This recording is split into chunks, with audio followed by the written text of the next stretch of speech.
안녕하세요 여러분, 법을 좋아하는 인간 법조인 나돌론입니다. 제가 5분 생활법률이라는 코너를 만들었는데요. 이건 약간 지역적일 수도 있겠지만 여러분들께서 법을 제대로 이해하는데 굉장히 큰 도움을 줄 수 있는 그런 부분들이 있어서 주로 이제 용어에 대한 해설이라든지 어떤 법령 체계도 아니면은 기타 전반적으로 어떤 여러분들이 일상생활에서 리걸 마인드를 형성하는데 굉장히 도움이 될 만한 정보들을 다루고자 합니다. 오늘은 첫 시간으로 이제 헌법, 법률, 명령, 규칙이라는 거에 대해서 말씀드리려고 해요. 대한민국에는 법이 굉장히 많잖아요. 민법, 상법, 형법, 소송법이라는 민사소송법, 형사소송법, 별게 다 있거든요. 근데 이런 몇백 가지, 몇천 가지 되는 이런 법들을 과연 어떤 체계가 있는 것인지 굉장히 궁금하실 거예요. 근데 결론부터 말씀드리면은 헌법, 법률, 명령, 규칙이라는 체계가 있습니다.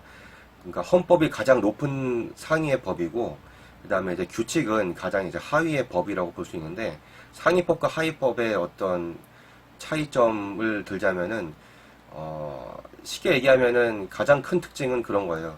그러니까 하위법은 상위법에서, 위임한다고 하거든요. 그러니까 상위법이 어느 정도 이제 규율이 돼 있는, 그런 규정들에 대해서 밑에 하위법들이 좀 더 자세하게 이렇게, 만들게 되는 것이거든요. 이게 왜 중요하냐면은 상위법에는 없던 어떤 그런 규정들이 하위법에서 갑자기 튀어나와서 무슨 놈의 벌금이든 과태료든 이렇게 부과를 한다. 이러면은 이제 그 일반인들이 굉장히 어떤 법적으로 이제 피해를 받는 거거든요. 굉장히 중요합니다. 그래서 이러한 체계들을 잘 알고 계시면은 나중에 꼭 필요하실 때가 올 수도 있거든요. 특히 또 행정법 분야에서 특히 그래요.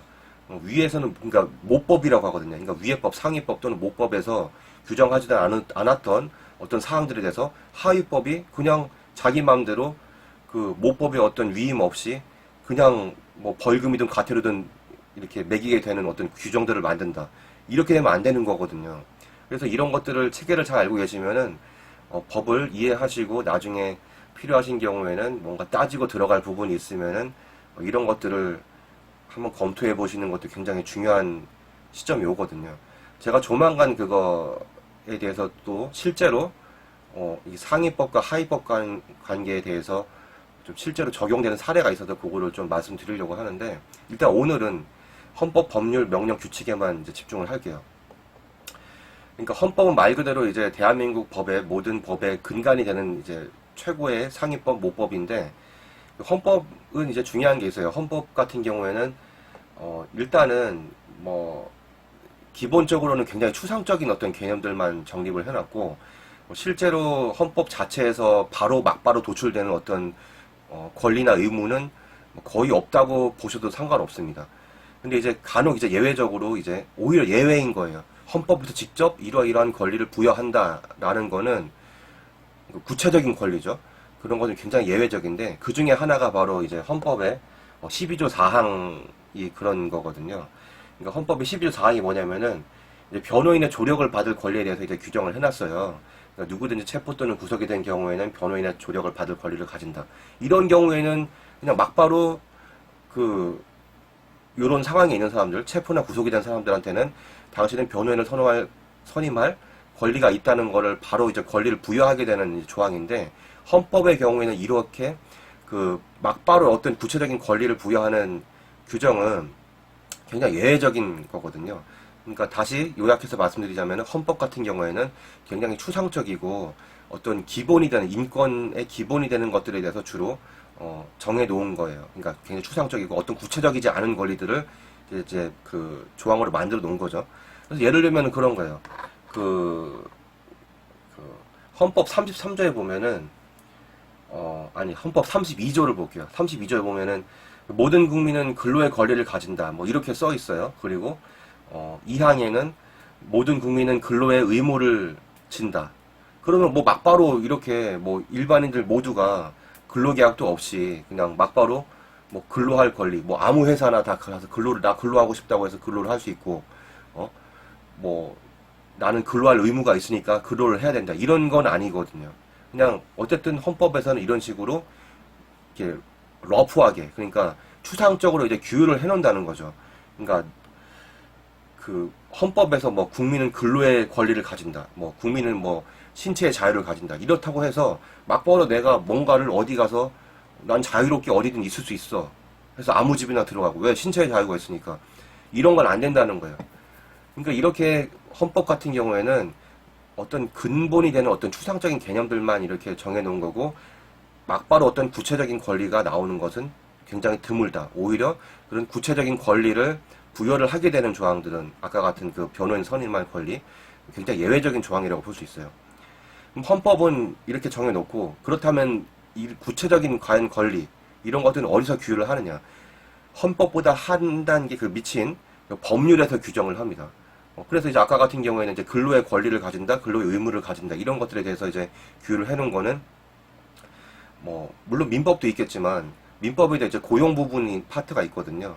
그 채권 각직이라고 하는데 거기에서 고용에 대해서도 이제 정해놨지만 민법보다 더 자세하게 이제 실질적으로 근로관계에서 가장 중요한 법률 중에 하나가 이제 근로기준법인데 아까 헌법에서 그런 어떤 권리에 대해서 이게 러프하게 규정을 해놨던 어떤 그런 것들을 근로기준법에서 굉장히 자세하게 어떤 식으로 이제 규율이 되는지에 대해서 정말 자세한 거를 규정을 해놨습니다. 이렇듯이 법률이라는 거는 헌법의 어떤 그 모법에서 어떤 위임을 한다든지 그 규정이 있는 것들에 대해서만 법률에서 규정을 하게 돼 있습니다. 만약에 헌법에서 어떤 그렇게 러프하게라도 어떤 그런 것들이 없는데도 불구하고 법률을 만들었다. 그럼 바로 그게 헌법에 위배된다. 그러면은 그게 바로 이제 위헌 법률이 되는 거예요. 법률이 위헌 선언을 받게 되면은 위헌 결정을 받게 되면은 그 즉시 혹은 뭐 여러 가지 그 위헌도 여러 가지가 사실 있어요. 뭐 한정 위헌, 단순 위헌, 뭐 헌법 불합치 뭐 이런 여러 가지가 있는데 그런 것들은 이제 뭐 너무 자세하게 들어가는 거니까 어쨌든간 법률이 그 상위법인 헌법에 맞지 않으면 위헌인 거예요. 위헌이면 뭐다? 그 법률은 무효고 국민한테 적용을 할 수가 없어요. 그래서 뭐 예를 들면 그런 거잖아요. 형법에도 얼마 전까지만 하더라도 이제 그 몇 가지 죄들이 있었는데 그 중에 하나가 이제 간통죄라고 있었어요. 간통죄. 간통죄. 그리고 그 전에 또 뭐가 있었냐면은 그 혼빈 간음죄라고 있어요. 혼빈 간음죄. 혼인 빙자 간음죄. 근데 이런 것들이 이제 그 어느 순간 이제 헌법재판소에 그 위헌 결정을 받게 되면서 위헌 법률로 됐고요. 위헌 법률이 되는 동시에 결국에는 그 법률은 무효가 되니까 그 죄로 물을 수가 없는 거예요. 그러니까 이제는 뭐 대놓고 간통을 해도 그거는 뭐 민사상으로는 뭐 부인한테 어떤 위자료 사유가 된다든지 뭐 이런 것들이 될 수 있겠지만 법적으로 처벌을 할 수 있는 근거는 사라진 거예요. 왜? 위헌 법률이 됐으니까. 그러니까 이렇듯이 헌법 법률은 그러니까 상위법 하위법 간의 관계거든요. 그러니까 법률은 헌법을 위배를 하면 안 되는 거고 만약에라도 법률이 뭐 지금 당장은 뭐 헌법에 합치되더라도 나중에라도 이게 위헌이 밝혀진다. 결정이 된다. 그러면은 그 순간 그거는 이제 효력을 이제 상실을 하게 되는 겁니다. 그리고 그게 이제 소급표가 있다든지 없다든지 뭐 이런 것들은 좀 나중에 기회가 되면 다시 말씀드릴게요. 어쨌든 간 법률은 헌법에서 그 위임한 부분에 대해서만 규율을 한다. 이런 식으로만 일단 생각하고 계시면 돼요. 이게 굉장히 중요한 부분이거든요. 그러면 이제 법률은 뭐고 그 다음에 이제 명령이 있잖아요. 그럼 명령은 뭐냐? 그 명령이라는 걸 쉽게 얘기하면은 대통령령인 거거든요. 그러니까 법률은 이제 그 입법 절차 굉장히 까다로워요. 뭐 국회가 파행으로 간다 뭐 이런 것들 많이 들어보셨잖아요. 국회가 파행으로 간다는 얘기가 뭐냐면은 안건을 이제 그 각종 이제 법률들을 만들어서 그걸 이제 다 심사에 붙여갖고 결국에는 이제 국회 본회의에서 이제 그 다 심사를 해야지 이제 통과가 되는 거거든요. 그 안건 상정을 해갖고 여러 가지 뭐 그 심사 소위원회 무슨 뭐 정무위원회 뭐 별게 다 있는데 어쨌든 그런 복잡 다단한 그런 절차를 거쳐서 국회의원들이 최종적으로 그 법률을 통과를 시켜야지 이제 법률로 제정이 되는 거예요. 근데 그거를 안 하고 서로 이제 이권 다툼이라든지 뭐 어떤 정치적인 다툼에 의해서 이런 것들을 처리를 못하니까 이제 국회가 파행으로 간다는 얘기거든요. 그러니까 입법부에서 그 정식 절차를 밟아서 이제 통과를 시켜야 이제 그게 법률로서 유효한 법률이 되는 건데 이 절차가 굉장히 까다롭다면 까다로운 거예요. 헌법이 물론 더 까다롭죠. 근데 헌법보다는 조금 덜 하지만 법률도 이제 법률로서 제대로 역할을 하기 위해서는 굉장히 까다로운 절차를 거쳐야 됩니다. 근데 이제 다 그렇게 법률로만 규율을 하게 되면은 문제가 뭐가 되냐면은 법률 그거 언제 통과하겠어요? 그거 뭐 1년이 될 수 있고 2년이 될 수 있고 진짜 아닌 말로 뭐 계속 국회에 계류됐다가 막 폐기되고 막 이런 게 있거든요. 그막 몇 년씩 막 한 10년 이상 막 그 통과 안 되는 법이 있어요. 뭐 행정소송법이 특히 그렇고 그 통과돼야 되는 조항들 막 계속 나왔다가 뭐 폐기되고 막 이런 것들이 있거든요. 그러면은 그렇게 다 법률로 일일이 규정하기에는 굉장히 실제 법 현실이랑 맞지 않는 거죠. 법률 만들다가 뭐 아닌 말로 세월 다 가면서 뭔가 필요한 그 규율들을 못 하게 되고 이렇게 되면 완전히 이거는 나라가 이제 혼돈 상태가 되는 거잖아요. 그러니까 법률보다 한 단계 하위인 명령으로 이제 규율을 하는 것들이 있어요. 명령이라는 게 대통령령으로만 되기 때문에 법률보다는 훨씬 더 간단한 절차에 의해서 각종 어떤 생활 관련한 어떤 그런 법질서를 이제 세울 수 있게 되는 근거가 되는 거거든요. 그래서 이제 명령이라는 건 이제 보통 대통령령이라고 해서 대통령령으로 규율을 합니다. 법률보다 훨씬 더 간편한 절차를 통해서 규율을 할 수가 있고요. 그리고 그 명령보다 한 단계 낮은 이제 규칙이 있어요. 그러니까 명령은 이제 대통령령이고 그 규칙이라는 거는 뭐 각종 그 장관이 만드는 영이죠. 예를 들면 이제 이런 것들이 이제 좀 알기 쉽게 좀 제가 예를 하나 들게요. 자, 헌법 아까 제 32조에서 규율을 한 것들을 지금 근로기준법 법률이죠. 법률에서 32조에서 이제 그 헌법 32조에서 그 규율한 것들을 근로기준법에서 이제 그거를 수권을 받는다고 하거든요. 수권 받을 숫자 권리 권자예요. 그러니까 권리를 받아서 그러니까 그 법률을 제정할 그런 어떤 권리를 받아서 근로기준법 32조에서는 그러니까 아까 헌법 32조에서 했던 거를 근로기준법에서 자세히 규율을 하고 있고요. 그 근로기준법은 이제 법률이니까 그 입법부에서 그 국회에서 이제 그 법률이 통과돼서 제정이 돼야 되는 거고, 그리고 이 법률 이렇게 근로기준법을 만든 거에 대해서는 거기서 근로기준법에서 규율하고 있는 것들을 이제 대통령령인 근로기준법 시행령에서 받아갖고 또 규율을 하고 있는 거고요. 예를 들면 그런 거예요. 근로기준법에 11조 같은 경우에는 이제 그 11조 1항에서 이제 이 법에 대해서 근로기준법의 적용의 한계에 대해서 이제 써놨거든요. 근로기준법 11조 1항하고 2항을 보시면은 특히 2항에서 상시 4명 이하의 4명 이하의 근로자를 사용하는 사업 또는 사업장에 대해서는 대통령령으로 정하는 바에 따라 이 법의 일부 규정을 적용할 수 있다. 이렇게 해놨어요. 그럼 대통령령으로 정하는 바에 따라 이렇게 해놨죠. 여기서 말한 대통령령이 뭐냐면은 근로기준법 시행령인 거예요. 그래서 이제 근로기준법에서 정해놓은 것들을 또 근로기준법 시행령에서 받아갖고 뭐라고 정해놨냐면은 근로기준법 시행령 7조에 이렇게 돼 있어요. 적용 범위. 법 11조 제2항에 따라 상시 4명 이하의 근로자를 사용하는 사업 또는 사업장에 적용하는 법 규정은 별표 1과 같다. 그래서 별표 1에 대해서 해놓고는 거기다가 이제 적용되는 법률과 안 되는 법률을 이제 정해놓은 거예요. 그래서 이제 우리가 그 중요하게 생각하는 것들 중에 하나가 이제 너희들 사업장이 5인 이상이냐 아니면 4인 이하 사업장이냐 그게 굉장히 중요하다. 왜? 적용되는 게 있고 안 되는 게 있기 때문에. 어쨌든 간 중요한 거는 뭐냐면은 헌법에서 위임한 거를 법률에서 정하고 법률에서 어떤 일정 부분을 위임한 거를 다시 이렇게 근로기준법 시행령 같은 명령에서 규율을 하고 또 간혹 이제 시행령에서 이렇게 하는 경우도 있지만 법에서 그 대통령령이 아니라 그 규칙 단계 그러니까 규칙 레벨이 예를 들면 근로기준법 같은 경우에는 근로기준법에서 그 고용노동부령이라고 또 있어요. 그러니까 그건 규칙이거든요. 대통령령도 아니고 고용노동부 장관이 있잖아요. 고용노동부 장관이 만드는 령인 거예요. 그래서 그 고용노동부 장관이 만든 그 고용노동부령이죠. 고용노동부령으로 또 규율을 하는 게 있다는 거죠. 근로기준법 제26조가 이제 그 예인데 근로기준법 제26조에 보면은 그 이제 해고 예고라는 게 있어요. 이제 해고를 바로 이렇게 함부로 사람 못 자르게 미리 예고를 하라는 그런 취지의 조항인데 거기 그 조항의 3호를 보시면은 근로자가 고의로 막대한 지장을 초래하거나 재산상 손해를 끼친 경우로서 고용노동부령으로 정하는 사유에 해당하는 경우에는 해고 예고할 필요가 없다 이렇게 정해놨거든요. 여기서 보시면은 고용노동부령으로 정하는 사유에 해당하는 경우 이렇게 해놓고 고용노동부령에서 정하도록 위임을 해놨어요. 고용노동부령에는 이제 뭐라고 정해놨냐? 이제 그 근로기준법 이제 시행 규칙인 거예요. 이거는 고용노동부 0이거든요. 그래서 여기 근로기준법 시행 규칙에서 뭐라고 해놨냐면은 법 제26조 단서에서 고용노동부 0으로 정한 사유란 별표와 같다. 이렇게 해놨어요. 그리고 또 별표에 또 보면은 뭐 이런저런 사유 이게 다 적어놨거든요. 그래서 중요한 건 뭐냐면은 오늘 이제 요점을 정리하자면은 이게 법이라도 다 똑같은 법이 아니라는 거죠. 다 이제 클래스가 다르다는 거거든요.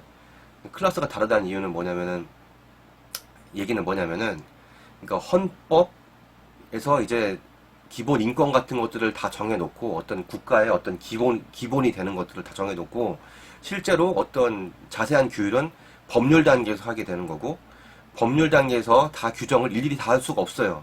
그리고 일일이 다 해도 문제가 되고요.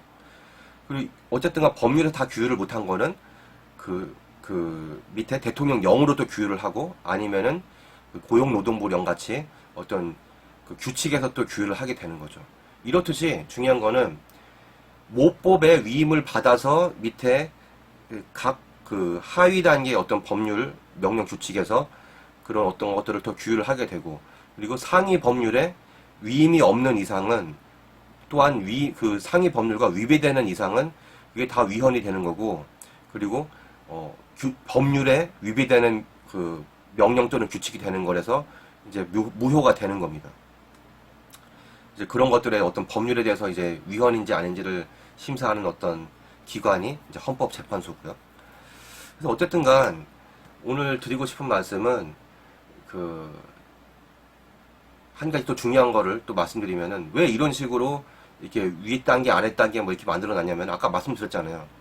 그러니까 가장 중요한 것들은 그 재개정 절차를 굉장히 까다롭게 해놨어요. 우리나라에서 헌법을 고치려면요 굉장히 복잡한 절차가 필요합니다. 이건 뭐 무슨 그 국회의원들만 되는 것도 아니고 국회의원들이 일단은 뭐 한번 그 의결이 필요하지만 국회의원 뭐 예를 들면은 뭐 이런 것들을 개정을 하기 위해서는 국회의원 재적 수의 뭐 과반수 그러니까 재적 의원의 과반수가 출석을 해서 과반 이상의 어떤 결의를 해야지 이제 개정이 되는 1단계를 그러니까 2단계죠. 정확히 얘기하면은 발의한 다음에 이제 결의를 하는 거니까 어쨌든 간 그 이후에 또 국민투표에 붙여갖고 또 이게 결의를 해야 되는 거예요. 굉장히 까다롭게 해놨거든요. 왜? 함부로 고치면은 법 질서가 다 무너져 버리는 거잖아요. 그러니까 이제 함부로 못하도록 어떤 독재를 막고자 하는 어떤 그런 그 이유도 있는 거죠. 그래서 어쨌든 간 헌법 개정이 굉장히 까다롭고요. 재정도 까다롭습니다. 법률도 마찬가지로 그 다음 순으로 까다롭죠. 그 국회의원들이 다 의결을 해야 되는 거니까.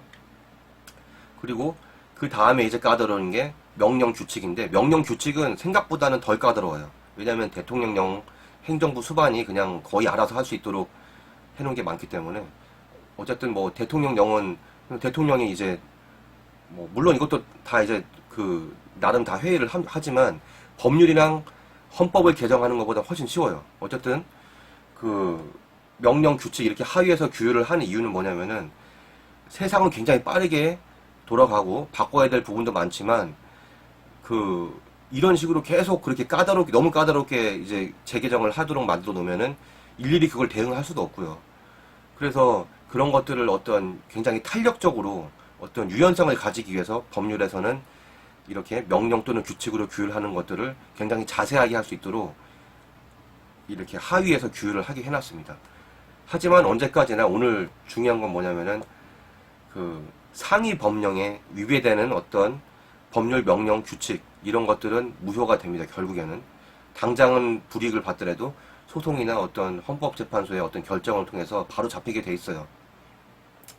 굉장히 시간은 많이 걸리겠지만 어쨌든 오늘 가져가셔야 될 부분은 그 헌법, 법률, 명령, 규칙 이순으로 우리나라의 법 체계가 되어 있고 상위법에서 규율하지 않은 것들을 하위법에서 규율을 하거나 또는 반대 취지의 어떤 제정을 하게 되면은 그거는 다 위헌이 되고 그 무효인 법률이 되고 무효인 명령이 되고 무효인 규칙이 돼서 문제가 생긴다.